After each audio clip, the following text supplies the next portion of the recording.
90. Hola chata, ¿cómo estás? Te sorprende que te escriba. Tanto tiempo es normal.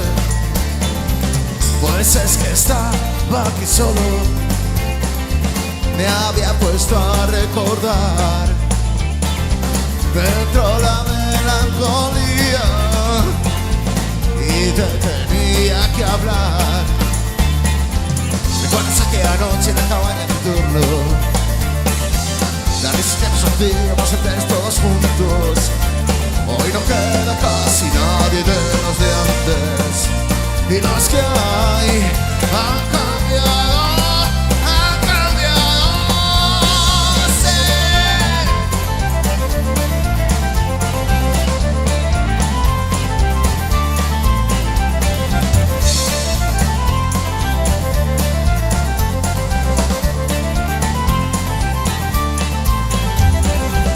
Pero bueno, ¿tú qué tal?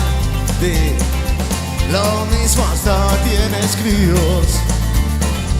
¿Qué tal te va con el Jesse? Espero sea divertido. Yo la verdad, como siempre, sigo currando en lo mismo. La música no me cansa, pero me encuentro vacío. ¿Recuerdas aquella noche en la cabaña del turno? Las veces que nos hacíamos antes todos juntos. Hoy no queda casi nadie de los de antes. Y los que hay todos han cambiado.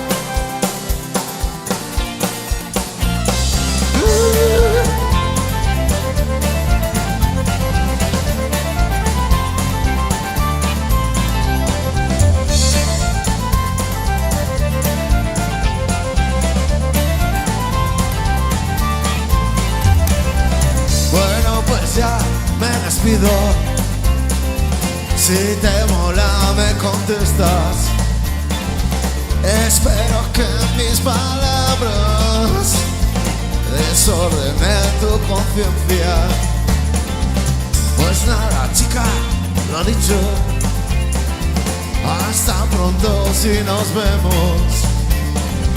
Yo sigo con mis canciones y tú sigues con tus sueños.